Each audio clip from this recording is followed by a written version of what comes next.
बड़े भाग हैं उन जीवों के जो इस मूल ज्ञान को अपने पूरे जीवन काल में एक बार भी सुन पाते हैं, क्योंकि बहुत दुर्लभ ज्ञान है ये। और उससे भी बड़े भाग होते हैं उन जीवों के जो इस ज्ञान को थोड़ा सा भी समझ पाते हैं, क्योंकि इसको समझने के लिए इतने विवेक की आवश्यकता होती है जो आप सोच भी नहीं सकते। ये वो ज्ञान नहीं है कि 10 लोग खड़े हैं, माथा टेक रहे हैं तो 11वां आके वो भी माथा टेक के चला जाए। ये वो ज्ञान नहीं है। इस ज्ञान को सुनना और समझना, इन दोनों में जमीन आसमान का अंतर होता है। सुन तो कोई भी सकता है, आया बैठा सुन के चला गया, लेकिन इस ज्ञान की एक एक लाइन को, एक एक शब्द को समझना बहुत बहुत बहुत ज्यादा विवेकी पुरुष का काम होता है। इसको आम आदमी नहीं सुन सकता।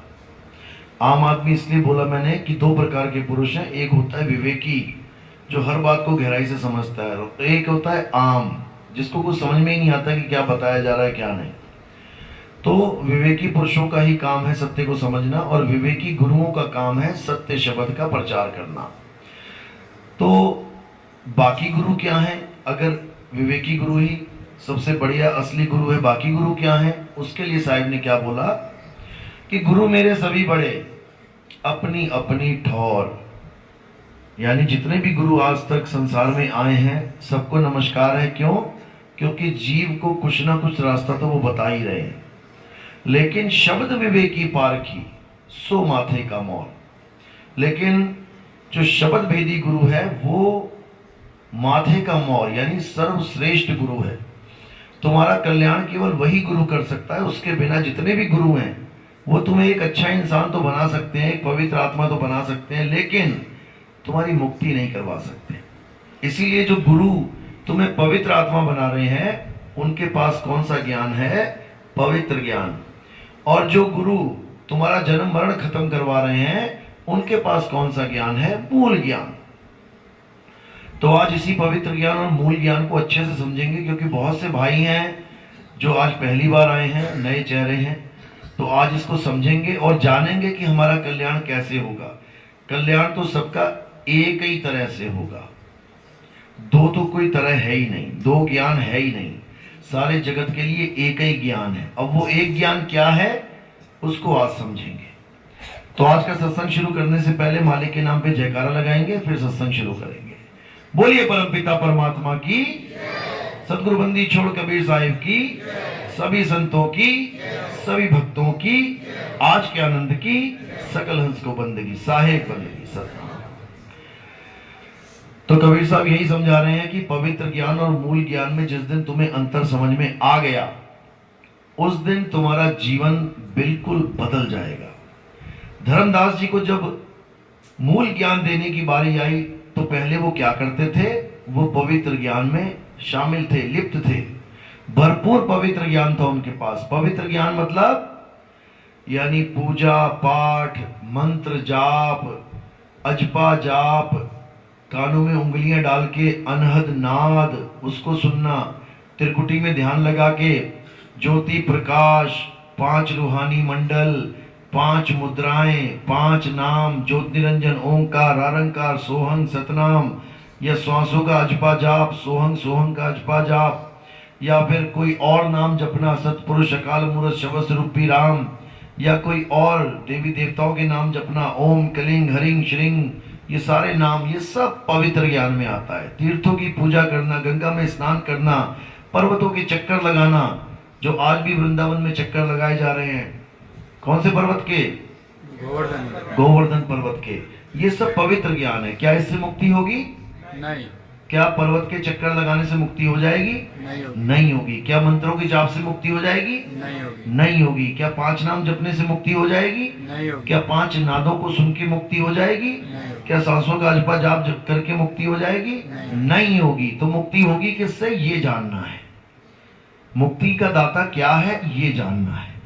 5 नाम वाले सोच रहे हमारे 5 नाम जपेंगे तब मुक्ति होगी, श्वासों वाले सोच रहे श्वासों का अजपा जाप करेंगे तब मुक्ति होगी। इसी प्रकार हर आदमी उस चीज को मुक्ति का साधन मान के बैठा है जो उसके गुरु ने दिया है। लेकिन साहिब क्या कहते हैं? साहिब कहते हैं कोटि नाम संसार में इनसे मुक्ति ना होए, गुप्त नाम सतपुरुष का बूझे बिरला कोय, बूझना है उसे।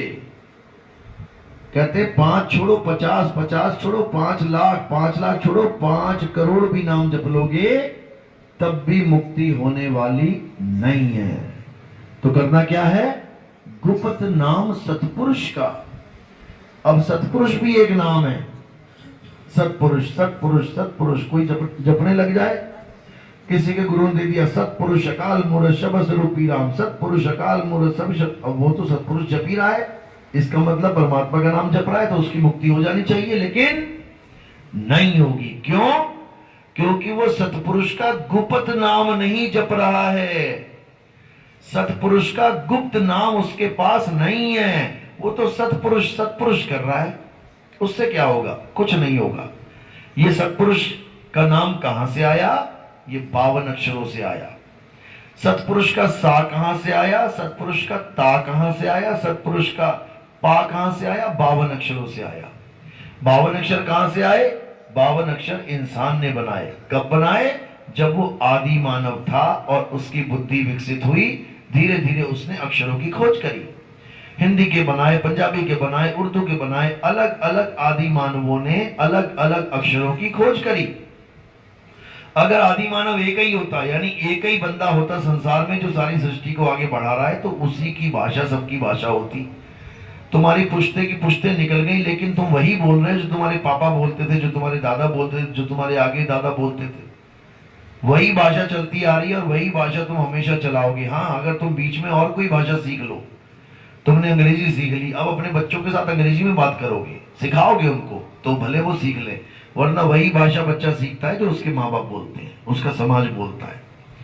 तो इसी प्रकार ये 52 अक्षर कहां से आए? इंसान ने बनाए। इसीलिए कबीर साहब ने मना किया कि इंसान के बनाए हुए नाम तुम्हारा कल्याण नहीं कर सकते। भगवान की पूजा करता है इंसान, लेकिन कौन से भगवान की पूजा करता है? मंदिर में जो इंसान ने बनाया है। क्या बनाया इंसान ने? मूर्ति इंसान ने बनाई ना। तो इंसान के द्वारा बनाए गए नाम से भी मुक्ति नहीं होगी, इंसान के द्वारा बनाए गए भगवान से भी मुक्ति नहीं होगी। तो किससे मुक्ति होगी? उससे मुक्ति होगी जिसने इंसान को बनाया है। 2 प्रकार के भगवान हैं, एक भगवान जिसने इंसान को बनाया और एक भगवान जो इंसान ने बनाया। तो कौन सा वाला चाहिए? जिसने इंसान को बना दिया, उसको जानना है। जो इंसान को चला रहा है उसको जान रहा है, उसको जानना है। इंसान कितनी मूर्तियां बना दे, क्या मूर्तियां बोल रही हैं? इंसान कितनी सुंदर मूर्ति बना दे, क्या मूर्ति खाना खा रही है? क्या मूर्ति चल रही है? मूर्ति आशीर्वाद दे रही है? नहीं दे रही है। बल्कि हल्की सी मूर्ति टूट जाए तो उसको उठा के मंदिर से बाहर निकाल दिया जाता है, यानी भगवान को ही बेदखल कर दिया मंदिर से। तो भाई उससे मुक्ति होने वाली नहीं है। लेकिन हाँ, ये जरूरी भी है। क्यों? क्योंकि जब तक तुम डॉक्टर नहीं बन गए, जब तक तुम इंजीनियर नहीं बन गए, तब तक एलकेजी, यूकेजी, पहली, दूसरी, 8वीं, 10वीं, 12वीं तो करते ही हो। कि कोई डॉक्टर कहे नहीं जी मैं तो कभी आंगनबाड़ी गया ही नहीं, मैं तो फर्स्ट क्लास में गया ही नहीं, मैं तो डॉक्टर हूं सीधा, नहीं है। पहली दूसरी उसको भी करना पड़ेगा। अब जैसा जिसको समाज मिलेगा वैसी उसकी पहली दूसरी होगी। अगर कोई हिंदू है तो उसकी पहली दूसरी पांचवी कहां हो रही है? मंदिर में। अगर कोई मुसलमान है उसकी पहली दूसरी कहां हो रही है? मस्जिद में। अगर कोई सिख है उसकी पहली दूसरी पांचवी कहां हो रही है? गुरुद्वारे में। अगर कोई ईसाई है तो उसकी पहली दूसरी हो रही है चर्च में। लेकिन क्या सारी उम्र पहली दूसरी में ही रहना है? नहीं रहना है, आगे बढ़ जाना है। अब आगे बढ़ के कहां जाओगे? मंदिर छोड़ के क्या मस्जिद में जाओगे? मस्जिद छोड़ के क्या चर्च में जाओगे? आजकल यही हो रहा है। हिंदुओं को मुसलमान बनाया जा रहा है, मुसलमान को वो ईसाई बना दे रहे हैं, ईसाई को फिर वही हिंदू बना दे रहा है। यानी मस्जिद छोड़ी मंदिर में चले गए, मंदिर छोड़ा चर्च में चले गए। यानी पहली दूसरी छोड़ी हिंदुओं वाली, मुसलमानों वाली पहली दूसरी में चले गए, मुसलमानों वाली पहली दूसरी छोड़ी ईसाइयों वाली में चले गए। अरे भाई, पहली दूसरी कहीं भी कर लो, कोई बात नहीं। अब तुमने आगे जाके डॉक्टरी करनी है, यानी आगे का ज्ञान चाहिए, पवित्र ज्ञान। सब पवित्र ज्ञान ही है, चाहे कोई कलमा पढ़े, चाहे कोई कुरान पढ़े, चाहे कोई नमाज पढ़े। क्या पढ़ रहा है वो? 52 अक्षर। 52 अक्षरों के बिना कुरान लिखी जाएगी क्या? अब चाहे कोई वेद पढ़े, चाहे कोई पुराण पढ़े, चाहे कोई मंत्र जपे, चाहे कोई आरतियां गाए मंदिर में, क्या कर रहा है वो? किसको पकड़ के बैठा है? 52 अक्षर। अब चाहे वो गुरु ग्रंथ साहब को पढ़े, बाणियां पढ़े, अरदासें करे, क्या कर रहा है वो? वाहिगुरु वाहिगुरु कर रहा है। क्या पकड़ के बैठा है? 52 अक्षर। अब चाहे कोई ईसाई बन जाए, उसमें वो सारी प्रेयर कर रहा है, सुबह से लेकर शाम तक प्रेयर ही प्रेयर कर रहे हैं ये लोग। Hallelujah hallelujah. क्या पकड़ के बैठे हैं? 52 अक्षर। अब ये 52 अक्षर की पढ़ाई हर धर्म में पढ़ाई जा रही है, क्योंकि जरूरी है। अगर 52 अक्षरों की पढ़ाई तुम नहीं पढ़ोगे तो नी अक्षर को कब जानोगे? इसलिए साहिब कह रहे हैं कि जो जीव से बोला जाए, जो जीव से कहने में आ जाए, वो 52 अक्षर है। और सारे धर्मों में 52 अक्षर प्रधान बना बैठा है, हर धर्म में। तो साहिब कह रहे हैं 52 अक्षर जीव आधारा, आदि अक्षर जीभ्या से न्यारा, वाही को सत सिमरण कहिए, सिमर सिमर नर उतरो पारा। अब 52 अक्षरों की पढ़ाई बहुत पढ़ ली, बचपन से बुढ़ापा आ गया, अब नी अक्षर की पढ़ाई पढ़ेंगे। अब नी अक्षर क्या है? नी अक्षर है तुम्हारा आत्म स्वरूप, तुम्हारा आत्म स्वरूप, तुम्हारा खुद का स्वरूप। अगर तुमने वो पढ़ाई पढ़ ली तो तुम समझ लो कि तुमने ये जन्म सफल कर लिया। और अगर वो पढ़ाई ना की और केवल 52 अक्षर ज्योति निरंजन करते रहे, केवल ओमकार ओमकार करते रहे, वाहिगुरु वाहिगुरु, अल्लाह अल्लाह, राम राम, गॉड गॉड करते रहे, तो ये पढ़ाई पूरी होने वाली नहीं है। इसी पढ़ाई को कहते हैं आत्मज्ञान। यानी अब कोई मंत्र नहीं चाहिए, अब कोई तंत्र जंत्र यंत्र नहीं चाहिए, अब कोई पूजा पाठ नहीं चाहिए, अब कोई हवन यज्ञ नहीं चाहिए, अब कोई कानों में उंगलियां डाल के 5 अनहद नाद नहीं सुनना है, अब कोई श्वासों का अजपा जाप नहीं करना है। अब करना क्या है? आत्मज्ञान में आ जाना है। जल में मीन प्यासी, मोह देखत आवे हासी, आत्म ज्ञान बिना नर भटके, कभी काबा कभी काशी। आत्म ज्ञान के बिना सब भटक रहे हैं, भटकते ही जा रहे हैं, समझ में ही नहीं आ रहा करना क्या है। केवल आत्मज्ञानी गुरु ना मिलने के कारण। कौन सा गुरु मिल गया तुम्हें? जपी तपी सन्यासी। ये गुरु बने बैठे हैं आज के समय में। किसी भी गुरु के पास चले जाओ, गुरु जी मुझे परमात्मा प्राप्त करा दो, क्या करेगा वो? तुम्हें मंत्र पकड़ा देगा, जपो बेटा। अब तुम जप रहे हो तो जपने वाले को क्या बोला जाता है? जपी। अब कोई गुरु के पास गए, गुरु जी परमात्मा चाहिए बेटा, एक पैर पे खड़ा हो जाए नदी में। अब वो क्या कर रहा है? तपा रहा है अपने शरीर को, कष्ट दे रहा है। अब वो क्या बन गया? तपी। अब तीसरा गुरु मिला, बेटा घर बार छोड़, बीवी बच्चों को छोड़, जंगल में जा, पत्ते खा के जीवन व्यतीत कर, गुफाओं में रह। अब वो क्या बन गया? सन्यासी। तो जपी तपी सन्यासी नहीं बनना है। अधूरा गुरु वो होता है जो तुम्हें नाम जपवाता है, और पूरा गुरु वो होता है जो तुम्हारे नाम छुड़वाता है। सोई गुरु पूरा कहावे, जो 2 अक्षर का भेद बतावे, एक छुड़ावे एक लखावे, तब प्राणी निज घर को जावे। तब बात बनेगी, तब निज घर को पहुंचोगे, जब तुम्हें ऐसा गुरु मिल गया जो तुम्हारे सारे अक्षर छुड़वा दे। ज्योति निरंजन ओंकार रारंकार सोहम सतनाम नहीं जपना है, ओंकार रारंकार नहीं जपना है, ओम सोहम नहीं जपना है, सोहम सोहम नहीं करना है, सतपुरुष अकाल मूर्त नहीं करना, हिंदी के नाम नहीं जपना, पंजाबी के नाम नहीं जपना, उर्दू फारसी बंगाली इटालियन नाम नहीं जपना। क्या करना है? अपनी आत्मा को जानना है। हिंदू की आत्मा, मुसलमान की आत्मा, सिख की आत्मा, ईसाई की आत्मा, जापानी, इटालियन, चाइनीज, मंगोलियन, सबकी आत्मा एक है। इसीलिए उसको सच्चा नाम सतनाम बोला जाता है।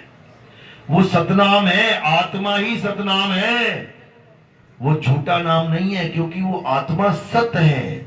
सत्य के अलावा जो कुछ भी है वो झूठ है। सत्य क्यों बोला गया आत्मा को? क्योंकि हे अर्जुन, आत्मा का ना तो कभी जन्म होता है, ना ही आत्मा की कभी मृत्यु होती है। आत्मा को कोई शस्त्र काट नहीं सकता, अग्नि जला नहीं सकती, वायु सुखा नहीं सकती, जल भिगो नहीं सकता। आत्मा अजन्मा है, नित्य है, शाश्वत है। आत्मा ही सत्य सनातन है। जो आत्मा को जान लेता है, जो आत्मा को पहचान लेता है, वो बार बार इस गर्भ जून में, इस संसार में नहीं आते। और जो अपने जीवन में आत्मा को ही नहीं जान पाता, वो सदा सदा लक्ष्य 84 में भटकता रहता है, बार बार जन्म मरण में फंसा रह जाता है। अध्याय 3 17वां श्लोक। हे अर्जुन, जो अपनी आत्मा में रमण करते हैं, जो अपनी आत्मा में तृप्त हैं, जो अपनी आत्मा में संतुष्ट हैं, उनके लिए कोई धार्मिक कर्म कर्तव्य लागू ही नहीं होता। अब कुछ करना ही नहीं है, अब केवल आत्मा को जानना है। आत्मा के अलावा किसी को नहीं जानना। कोई मंत्र नहीं, कोई जंत्र नहीं, कोई तपस्या नहीं, कुछ नहीं। साहब कहते हैं, मोह को कहां ढूंढे रे बंदे, मैं तो तेरे पास में। नाम है जप में। कि कोई गलती से जपने लग गया, सोच रहा है परमात्मा मिलेगा, कभी नहीं। नाम है जप में, नाम है तप में, ना एकांत निवास में। पहली लाइन में तीनों का खंडन कर दिया।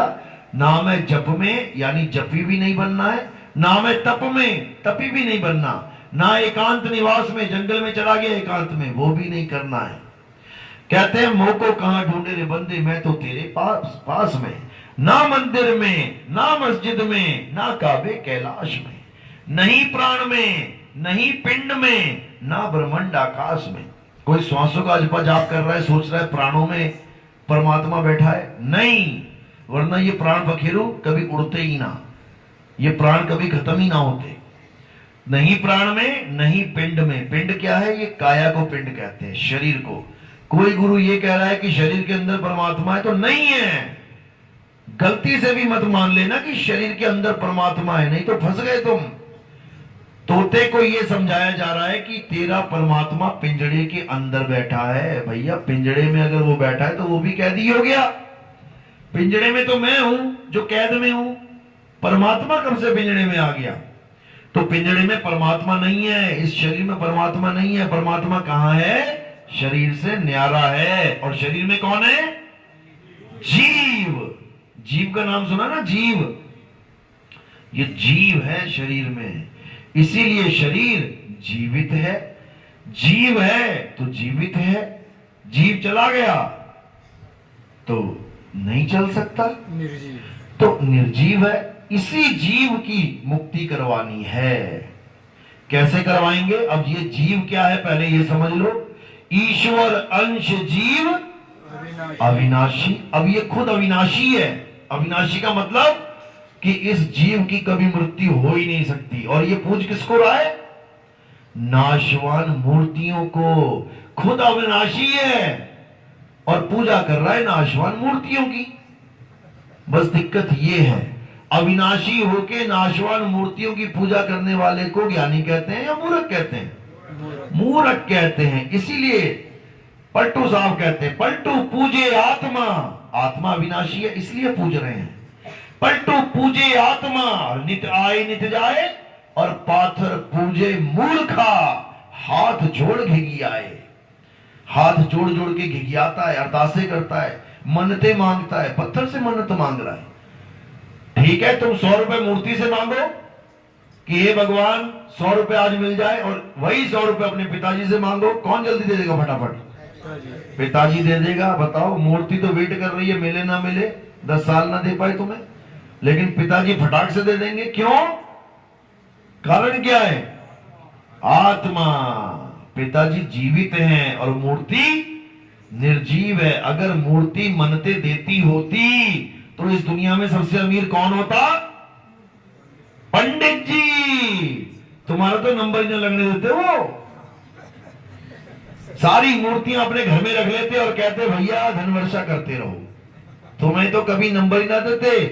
अब देखो, दुविधा यह है कि मूर्ति पंडित के ही पास है, लेकिन दक्षिणा किससे मांगता है? तुम लोगों से। अरे भैया, भगवान से मांग लेना सीधे। उसको पता है वो ज्ञानी पंडित ऐसे ही नहीं बना हुआ है।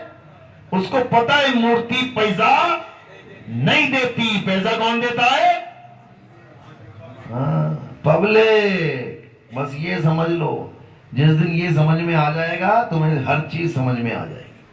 अब ये नहीं मैं पंडितों के खिलाफ बोल रहा हूं, मैं सच बोल रहा हूं, सच बोल रहा हूं, लेकिन सच कड़वा है, इसमें हमारा कोई कसूर नहीं। साच कहूं जग मारन धावे, और झूठ कहूं पतियाई हो, कहे कबीर सुनो बैसाधो, झूठ कहा ना जाई हो। भाई झूठ नहीं बोल सकते, जो सच है वही बोलना है। तो बात इतनी सी है, यानी अब कोई मंत्र नहीं जपना, अब कोई तंत्र नहीं, कोई यंत्र नहीं, कोई पूजा नहीं, कोई पाठ नहीं, कोई हवन नहीं, कोई यज्ञ नहीं, कोई तीर्थ स्थान नहीं, कोई पर्वत की परिक्रमा नहीं, अब कुछ नहीं। अब क्या करना है, अब तुम बड़ी क्लास में आ गए। यानी पहले तुम्हारे पास स्कूल की क्लास थी, छोटे बच्चे थे, तो बैग देखो कितना बड़ा लदा होता है, हिंदी की, अंग्रेजी की, साइंस की, इसकी उसकी, 20 किलो का बैग बन जाता है। अब जब कॉलेज में चले गए तो क्या होगा, सारा बैग कहां गया, छूमंतर। अब क्या रह गया हाथ में, एक पेन और एक कॉपी। अब इसका मतलब ये नहीं कि तुम्हारा डिमोशन हो गया, कि पहले तुम्हारे पास ज्यादा खजाना था अब तुम्हारे पास थोड़ा रह गया। इसका मतलब है कि अब तुम विवेकी हो गए हो, तुम अब वो बच्चों वाली क्लास को पार कर गए हो। बस यहां पर भी यही है, तुम्हारे देवी देवता, तुम्हारे पितर, तुम्हारे ये, तुम्हारे वो, तुम्हारा फलाना, तुम्हारा ठिकाना, ये सब छूट जाएगा। अब क्या रह जाएगा, आत्मज्ञान। इसी आत्मज्ञान की कमी है। ये आत्मज्ञान आ जाएगा तो समझो सब कुछ मिल गया। एक है साधे सब सधे, सब साधे सब जाए, माली सींचे मूल को, फूल पात अगाए। अब जो किसान भाई हैं उनको पता है कि अगर मैंने पानी देना है फसल को तो कहां देना है, पत्तों पे, जड़ में, या एक एक सेब को थोड़ा थोड़ा पानी लगा के पिलाना है उसको, या हर पत्ते पे थोड़े थोड़े पानी छिड़कना है। अब उसको पता है कि मैंने केवल एक जड़ को सींचना है। अब जड़ क्या है, मूल क्या है, आत्म देव पूजिए, गुरु के सहज सुभाए। गुरबाणी में लिखी है बाणी है गुरु ग्रंथ साहब में, कि अगर तुमने किसी की पूजा करनी है तो वो केवल आत्म देव है, जिसको कोई छू तक नहीं सकता, मारना तो बहुत दूर की बात है। वही परमात्मा है, उसी को जानना है। आत्म में राम, राम में आत्म, चीनस गुरुमुख विचारे। उसी आत्म देव को नाम कहते हैं, नाम। जो हम गुरु के पास जाते हैं, गुरु जी मुझे नाम दान दे दो, वो आत्म ज्ञान ही नाम है। ये दुनिया भर के नाम जो फैला दिए, ये तो झूठे नाम है, नकली नाम है। ये परमात्मा एक है, लेकिन गुरुओं के पास जाओ तो कोई 3 पकड़ा देता है, कोई 5 पकड़ा देता है, कोई 10 पकड़ा देता है। भैया परमात्मा एक है तो उसका नाम भी एक होना चाहिए। फिर ये 5-5, 7-7, 10-10 नाम किसके हैं, खुद नहीं पता लोगों को कौन है। पांचों नामों का विश्लेषण करो कि जो तुम नाम जप रहे हो, क्या तुम्हें पता है कि वो कौन है। जैसे मैं बोलता हूं श्री रामचंद्र, सबको पता है कौन है। हनुमान जी, सबको पता है कौन है। देवी दुर्गा माता, सबको पता है कौन है। भैरवनाथ, सबको पता है। गोरखनाथ, सबको पता है। अब मैं कह रहा हूं निरंकार, अब ये कौन आ गया।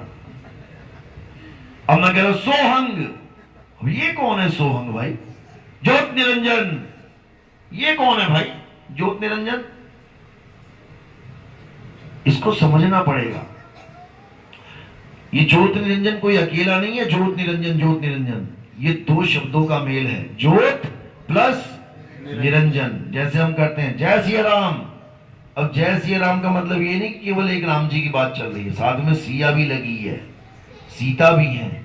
इसी प्रकार ज्योत निरंजन कौन है, ये हस्बैंड एंड वाइफ हैं, ये दोनों हस्बैंड एंड वाइफ हैं। ज्योत निरंजन, ज्योत का मतलब है ज्योता वाली माता तेरी सदाई जय, ये हो गई ज्योत। अब ये निरंजन कौन है भाई, अलग निरंजन। इसी को हम और भी नामों से जानते हैं। ज्योत का मतलब है माया, माता, जग जननी, महामाई, महामाया। अब माया का पति कौन है, सबको पता है। माया के साथ इसका नाम लिया जाता है हमेशा, और पति का नाम पहले लिया जाता है, मन माया।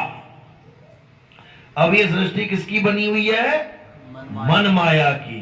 यही इसके रचयिता हैं, और यही त्रिलोकी नाथ भी हैं।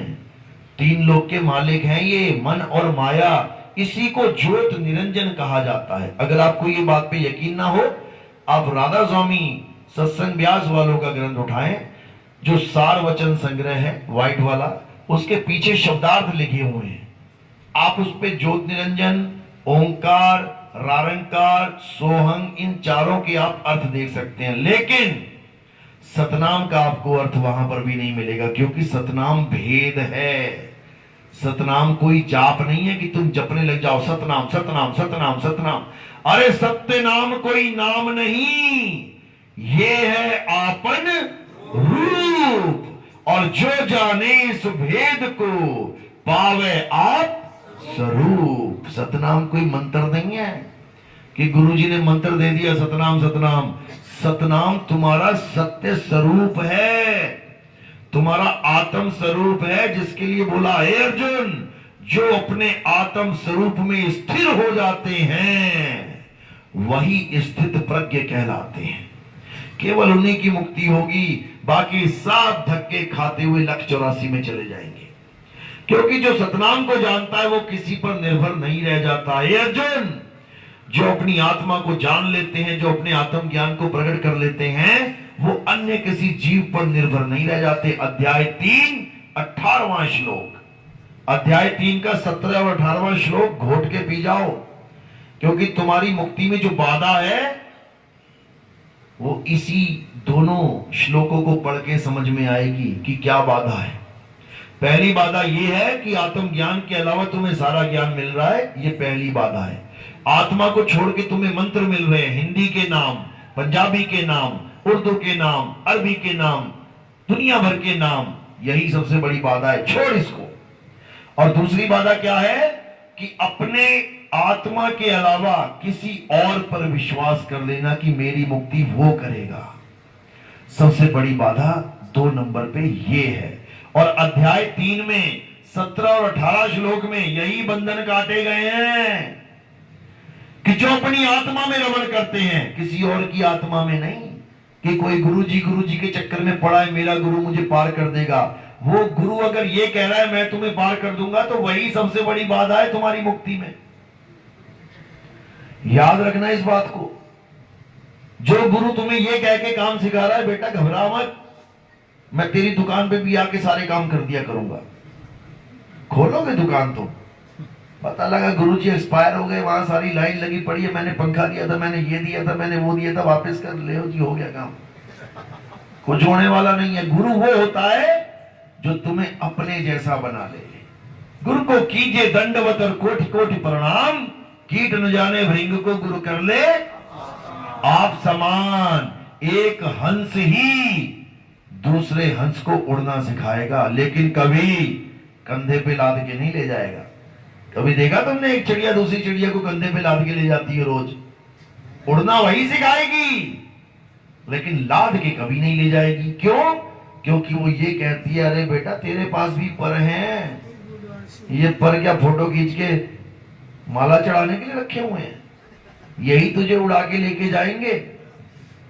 तो यही कबीर साहब कह रहे, एक डाल दो पंछी बैठे, एक गुरु एक चेला, और गुरु की करनी गुरु भरेगा, चेले की करनी चेला। तो उड़ जा हंस, कर दिया ना अकेला। अकेले ही जाना है। इस दुनिया में तुम आए थे अकेले और जाओगे भी अकेले। अब गुरु का क्या क्या काम है बीच में? गुरु का काम है केवल तुम्हें एड्रेस बताना कि तुमने जाना कहां है, आए हो तुम कहां से, जाना तुम्हें कहां है, इतना बस विचार लो, हो गया भजन। क्या 5 नाम जप रहा है, क्या 7 नाम जप रहा है, क्या 20 नाम जप रहा है, छोड़ हटा इसको। अब करना क्या है? ना कहीं आना ना कहीं जाना, आपे में आप समाना। कोई सतलोक नहीं जाना, कोई नरक लोक नहीं जाना, कोई स्वर्ग लोक नहीं जाना, कोई ब्रह्मलोक नहीं जाना, कहीं आना जाना है ही नहीं। ना कहीं आना ना कहीं जाना। कोई गुरु कहे सतलोक ले चलेंगे तुम्हें, भैया तुम्हें ही जाओ, हमें नहीं जाना। क्यों? क्योंकि फिर कहोगे सतलोक से ऊपर भी एक लोक है, अगम लोक है, तो यानी सतलोक फिक्का पड़ गया, सतलोक झूठा पड़ गया। अब अगम लोक को जा रहे हैं महाराज जी, अगम लोक में बैठे, चलो अब यहां आराम से सोते। ना ना बेटा सोना नहीं है, आगे चलना है। अच्छा आगे भी जाना है, और कहां जाना है?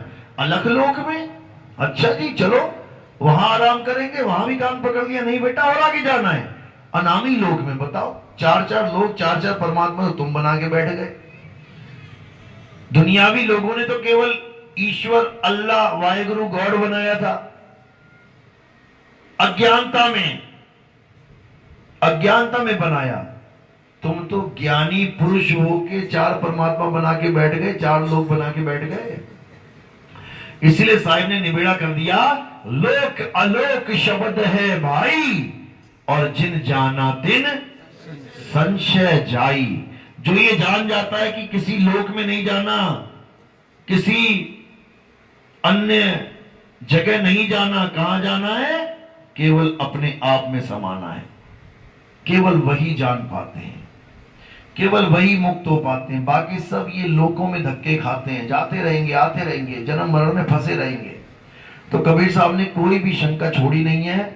लेकिन लोग अपनी आत्मा को नहीं जान पाते, आत्म ज्ञान को नहीं जान पाते। आत्म ज्ञान का मतलब है अपना ज्ञान, मेरा ज्ञान, मैं क्या हूं। गुरु से पूछोगे आप जाके, गुरु जी मैं क्या हूं, मैं कौन हूं? गुरु क्या कहेगा? बेटा तू आत्मा है। अब इसी आत्मा का ज्ञान करवाना है केवल। ये नहीं गुरु जी मुझे परमात्मा चाहिए, बेटा जप राम राम राम। गुरु जी मुझे अल्लाह चाहिए, बेटा जप अल्लाह अल्लाह अल्लाह। गुरु जी मुझे वाहेगुरु चाहिए, बेटा जप वाहेगुरु वाहेगुरु। बिल्कुल नहीं। अल्लाह ईश्वर राम कहां है? तुम्हारी आत्मा में विराजमान है। बस तुम्हें आत्मा का ज्ञान चाहिए, बस इतना समझ लो। ज्यों तिल माही तेल है, ज्यों चकमक में आग, तेरा साईं तुझ में है, जाग सके तो।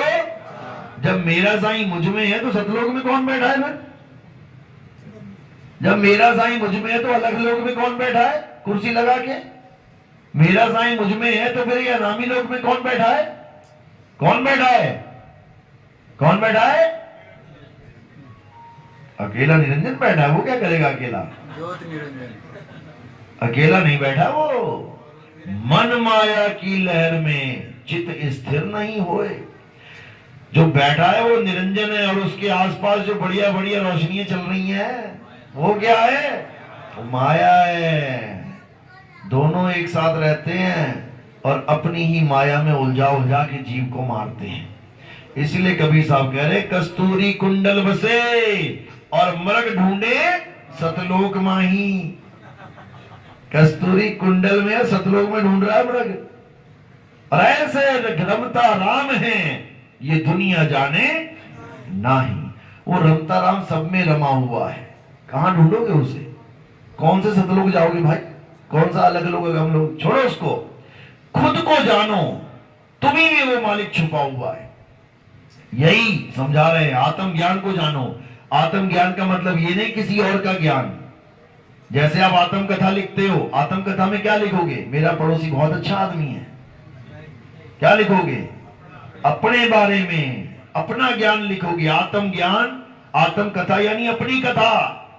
आत्महत्या के क्या मतलब है? 5 भैंसे मार दी उसने, आत्महत्या कर ली। अपनी हत्या करना, अपनी गोली मार लेना आत्महत्या है। आत्म रक्षा किसकी रक्षा है?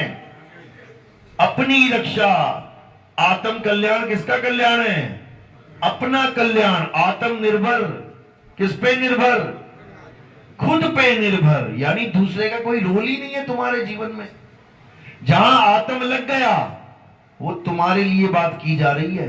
इसी प्रकार आत्म ज्ञान क्या है?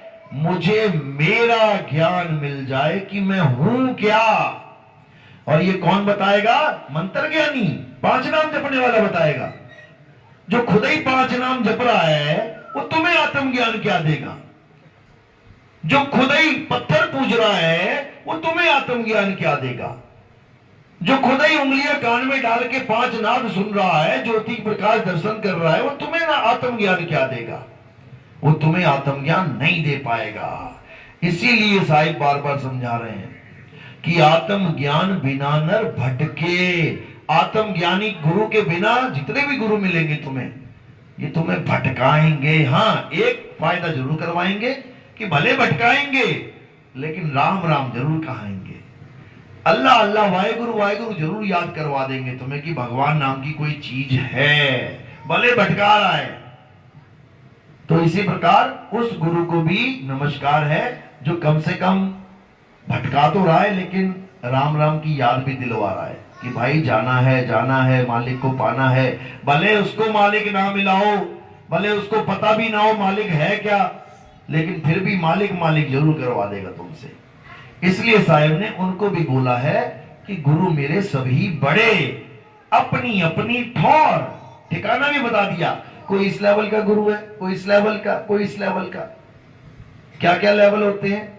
सबसे छोटे लेवल का गुरु होता है जो प्रेतों की भूतों की पूजा करवाता है। ऐसे गुरु बैठे हुए हैं, उनके नंबर कहां मिलते हैं आपको? ट्रेनों में जाओ, बसों में जाओ, देखो बंगाली बाबा जी का नंबर, वो भी गुरु हैं। गुरु जी सारे कष्ट निवारण कर देंगे। वो कौन सा गुरु है? सबसे छोटे लेवल का गुरु है। उससे ऊपर लेवल का गुरु कौन है? जो पितरों की पूजा करवाते हैं, पितरों में विश्वास रखते हैं। थोड़ी सी बात होगी, तेरा पितर रुस गया, अब मना ले, पितर मना ले, वो भी गुरु जी है, दे देगा कोई मंत्र जंतर। अब पितरों से ऊपर कौन है? देवी देवता। जो देवी देवताओं की पूजा करवा दे वो थोड़ा और ऊपर लेवल का है। अब देवी देवताओं से ऊपर कौन है? त्रिदेव, ब्रह्मा विष्णु महेश। जो इनकी पूजा करवा दे उसका लेवल थोड़ा और ऊपर हो गया। अब उससे ऊपर कौन है? जग जननी जगदम्बा। एक शक्ति पुत्र जी महाराज भी हैं जो कहते हैं बस मां ही है सब कुछ, मां के अलावा कोई कुछ नहीं है, कोई ब्रह्मा विष्णु है, वो तो माता के बच्चे हैं। अच्छी बात है, सच बोल रहे हैं। क्यों? देवी भागवत महापुराण पढ़ रखा उन्होंने, उसमें लिखा है साहब कि ब्रह्मा विष्णु महेश को तो बच्चा बना के रखा हुआ था, उसके बाद जब घुमाने लेके गई तो ब्रह्मा जी को ब्रह्मा दिखाई दे रहा है, विष्णु जी को एक और विष्णु दिखाई दे रहे हैं, और शंकर जी को एक और शंकर जी दिखाई दे रहे हैं। लेकिन कोई समझ ही नहीं पाया ये है कौन, ये कौन दिखाई दे रहा है अलग अलग रूपों में, कोई नहीं जान पाया उसको। और वो केवल माता की पुजारी बन गए। अब माता से ऊपर कौन है? ब्रह्म के पुजारी। जितने भी ब्रह्म ज्ञानी बैठे हैं ये एको अहम बहुश्याम अहम ब्रह्मस्मि, यानी साकार को छोड़कर, ब्रह्मा विष्णु महेश साकार, देवता साकार, ये सब साकार, अब साकार को छोड़ के जो निराकार में आ गए वो सब ब्रह्म ज्ञानी है। निराकार की पूजा कराने वालों का लेवल और ऊपर आ गया। अब ब्रह्म से आगे का ज्ञान जो देने वाले हैं वो कौन है? पार ब्रह्म ज्ञानी, जो ब्रह्म से पार करवा देंगे। क्योंकि जब तक तुम ब्रह्म ज्ञान में रहोगे तुम्हें बार बार सृष्टि में आना ही पड़ेगा। जितने भी ब्रह्म ज्ञानी हैं आप देख लो उनका इतिहास, उनको बार बार आना पड़ रहा है शरीर में, बार बार जन्म लेके आना पड़ रहा है, एक भी नहीं बच रहा है। तो पार ब्रह्म ज्ञान जब मिलेगा, पार ब्रह्म होता क्या है? पार ब्रह्म का ज्ञान है आत्म ज्ञान, यानी देवी देवताओं से भी ऊपर, पितरों से ऊपर, भूत प्रेतों से भी ऊपर, त्रिगुणों से ऊपर, माया से ऊपर, और मन से, मन यानी ब्रह्म, मन से भी ऊपर क्या है? आत्मा। और जब तुम्हें आत्मा का ज्ञान हो गया उसके बाद सारा खेल खत्म, सारी सृष्टि रचना खत्म। अब कोई सृष्टि में नहीं आना पड़ेगा, जन्म मरण से नहीं तो जाओगे। तो यही आत्म ज्ञान कबीर साहब समझा समझा के थक गए, लेकिन ये जीव, मूर्ख जीव, ये समझ नहीं सका। तो कहते आदि नाम हम भाग सुनाया, और मूर्ख जीव समझ नहीं पाया। तो मालिक की दया होती है, अरदास केवल संत लगाते हैं मालिक से, लेकिन दया उसी की होती है तब जाकर ये मूल ज्ञान समझ में आता है। नहीं तो कोई माई का लाल इस मूल ज्ञान को समझ सकता ही नहीं है, नहीं तो गुरु की जरूरत ही ना पड़े। तो कबीर साहब ने गुरु की महिमा गाई है, लेकिन किसी गुरु के ऊपर आश्रित होने को मना भी किया है। बिना गुरु के ज्ञान भी नहीं होगा, लेकिन गुरु पे आश्रित भी नहीं रहना है।